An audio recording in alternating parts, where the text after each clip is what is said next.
WhatsApp guys, welcome back once again. दोस्तों, आज की कहानी जो एक्सप्लेन करने वाले हैं उसका नाम है हुश। ये असल में एक ऐसी लड़की की कहानी है जो ना तो देख सकती है और ना ही बोल सकती है, और इसी चीज का फायदा एक अनजान आदमी उठा लेता है। उसके साथ कुछ ऐसा हो जाता है जो शायद उसने कभी सोचा भी नहीं होगा। एलिस नाम की लड़की जो अमेरिका के एक छोटे से टाउन में रहती है और यहाँ हम उसके घर को भी देख पाती, जो कि जंगल के बीच में है। वो अपने हर रोज के रूटीन को पूरा करती है, यानी कि सबसे पहले सोकर उठना, जिसके बाद अपनी कैट को खाना देना, फिर खुद के लिए खाना बनाना और फिर कोई नई स्टोरी के बारे में सोचना शुरू करना।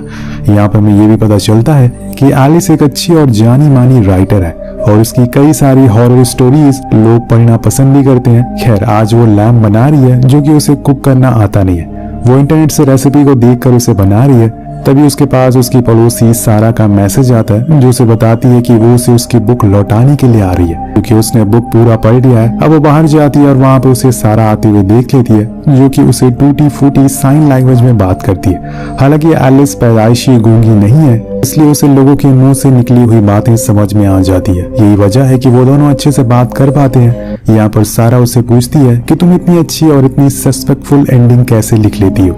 वो बताती है कि ये उसकी मॉम ने सिखाया था। उनका हमेशा से ये कहना था कि एक राइटर की पहचान उसकी किताब से नहीं बल्कि उसकी एंडिंग से होनी चाहिए। मैं हमेशा एक बुक के लिए 7 से ज्यादा एंडिंग लिखती हूँ और जो मुझे पसंद आता है वो मैं उसे प्रिंट करवा देती हूँ। इसी बीच उसके घर का फायर अलार्म बजना शुरू हो जाता है। दोनों अंदर जाते हैं और एलिस उसे बंद कर देती है। दरअसल उसने अपनी डिश को ओवन में रख कर ही भूल गई थी, जिसकी वजह से वो अलार्म बज गया। लेकिन यहाँ सारा कहती है कि तुम्हें अलार्म की साउंड इतनी तेज क्यों कर रखी है। वो बताती है कि दरअसल उसे आवाज तो सुनाई देती नहीं है, इसीलिए वो जानबूझकर उसने तेज कर दिया ताकि उसकी वाइब्रेशन उसे महसूस हो सके। दोस्तों, यहाँ वो भले ही सुन और बोल नहीं पाती थी, लेकिन उसके पास दिमाग जरूर था जो कि पूरी तरह से इस्तेमाल भी करती थी।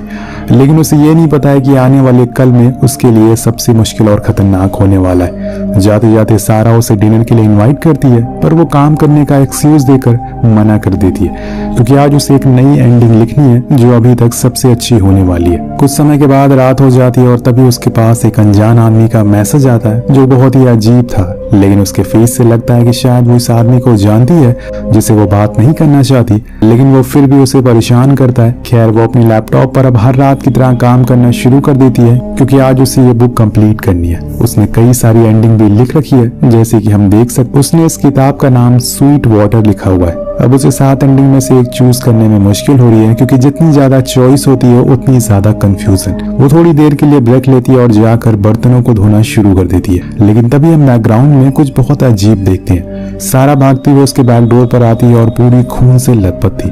उसके पीछे हम एक मास्क मैन को देखते हैं जो उसे बहुत तकलीफ दे रहा था, जिसे साफ पता चलता है कि वो शायद एक साइको मैन है जो बस बेवजह लोगों को मारता है। अब सारा बार बार डोर को नॉक करती है, उसे पता है, लेकिन एलिस को तो सुनाई देता ही नहीं है, इसलिए इस चीज का कोई फायदा नहीं है। ये बात वो मास्क मैन भी समझ जाता है और ये जानकर वो खुश भी होता है, क्योंकि उसे अब अपना अगला शिकार मिल गया था, जिसके लिए वो सबसे पहले तो सारा का काम तमाम करता है और उसकी लाश को ठिकाने लगा देता है। वही अंदर एलिस को कुछ सुनाई नहीं दे रहा था, इसीलिए वो नॉर्मली बस अपना काम में लगी रहती है। उसे कुछ पता ही नहीं चलता कि बाहर हुआ क्या।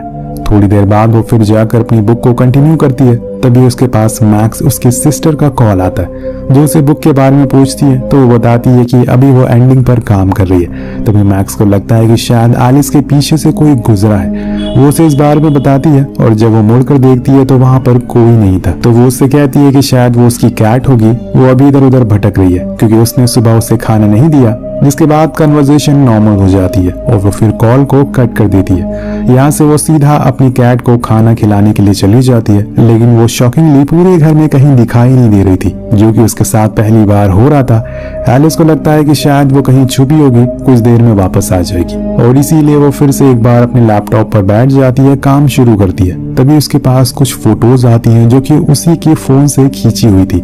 उसी के लैपटॉप पर कोई सेंड कर रहा था। ये फोटोज असल में लाइव थी, यानी कि अभी कोई उसके आसपास है, और ये देखकर वो हैरान हो जाती है। वो उठकर जल्दी से मेन डोर के पास जाती है, जहाँ पर वही मास्क मैन उसका फोन लेकर खड़ा हुआ था। वो भागते हुए जाकर पहले तो उस डोर को लॉक करती है और फिर घर में जितनी भी खिड़की दरवाजे थे उन्हें बंद कर देती है और सीधा 911 पर कॉल करती है। लेकिन यहाँ वो मास्कमैन ने घर की लाइट को काट दिया था, जिसकी वजह से उसका वाईफाई बंद हो जाता है और उसका जो फोन था वो भी उस मास्कमैन के पास था, इसलिए वो बेबस हो गई है। उधर वो अनजान आदमी एलिस की कार को पंचर कर देता है ताकि वो किसी भी तरह से यहाँ से भाग ना पाए। ये सब एलिस अंदर बैठी देख रही थी, इसीलिए वो जाकर उस गेट पर अपनी लिपस्टिक से लिखती है कि मैंने तुम्हें नहीं देखा है, इसलिए बेहतर है कि जितनी जल्दी हो सके यहाँ से चले जाओ, मेरा बॉयफ्रेंड यहाँ पर जल्दी ही आने वाला है। पर यहाँ वो मास्कमैन डरने के बजाय और दिलेरी दिखाता है और अपनी मास्क को हटा देता है, जिसे हम सभी उसका फेस देख पाते हैं। इसके बाद एलिस से कहता है वो कि तुम मेरे लिप्स रीड करो जैसे तुम सारा के करती हो, और फिर वो बोलना शुरू करता है कि मैं तुम्हें ऐसे नहीं मारूंगा जब तक तुम खुद नहीं बोलोगी कि आकर मुझे मारो। और इससे ये साफ पता चलता है कि ये कोई आम आदमी नहीं है बल्कि सच में पागल इंसान है। अब ये सारी चीजें देखकर एलिस डरना शुरू हो जाती है, इसलिए वो भागकर अपने बेडरूम में छुप जाती है। लेकिन वो मास्कमैन वहीं खड़ा रहता है, उसे पता था कि अब वो डर चुकी है और इसीलिए अब कुछ न कुछ गलती जरूर करेगी, उसी का फायदा उठाएगा वो। लेकिन एलिस अपनी सेफ्टी के लिए एक हथौड़ा और एक चाकू उठा लेती है और बेडरूम में जाकर छुप जाती है जब तक कोई मदद ना आ जाए। लेकिन क्या ये चीज इसके लिए सही है, क्योंकि जिस जगह पर इसका घर है वहां से शायद ही कोई गुजरता होगा। होप सो, देखते हैं आगे क्या होता है। वो बाहर मास्कमैन अपनी जगह से हिल तक नहीं रहा था। कुछ देर बीत जाने के बाद एलिस को विंडो पर किसी को नॉक करने की आवाज आती है। जब वो सो जाती है तो वहां पर वो सारा के हाथ को देखती है जो कि नॉक कर रहा था, पर कुछ ही समय बाद उसे उसकी लाश भी दिख जाती है। उसकी लाश को देखकर उसे एहसास होता है कि पूरी जिंदगी में आज पहली बार वो कमजोर और तरसा हुआ फील कर रही है। वो आज पहली बार खुद को बीमार और कमजोर समझ रही है, क्योंकि अगर वो उसकी आवाज सुन लेती, उसकी चीखों को सुन लेती, तो शायद आज वो जिंदा होती। वो पूरी तरह से टूट जाती है और वहीं रोना शुरू कर देती है। पर तभी उसे एक आइडिया आता है। उसे पता था कि सारा का फोन उसके राइट वाले पॉकेट में रहता है, इसीलिए वो मास्कमैन का ध्यान डाइवर्ट करके सारा के पास तक जाने का सोचती है।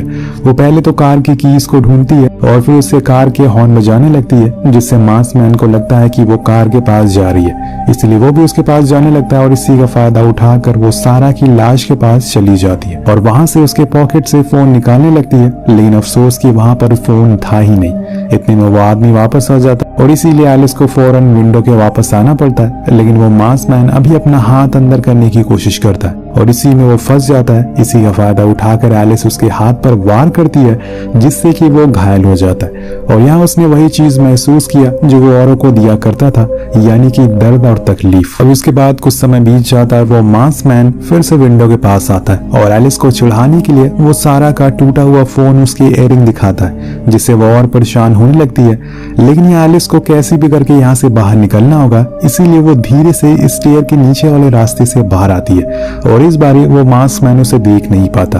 पर ऐसा ज्यादा देर तक हो नहीं पाता, क्योंकि वो उसकी भनक को महसूस कर लेता है और फिर अपनी बो के एरो से उसे शूट करने लगता है, जिसे डरकर एलिस फिर से घर के अंदर चली जाती है और सबसे ऊपर वाले फ्लोर पर जाकर छुप जाती है। वही वो अनजान आदमी यहाँ से जाने का नाम ही नहीं ले रहा था।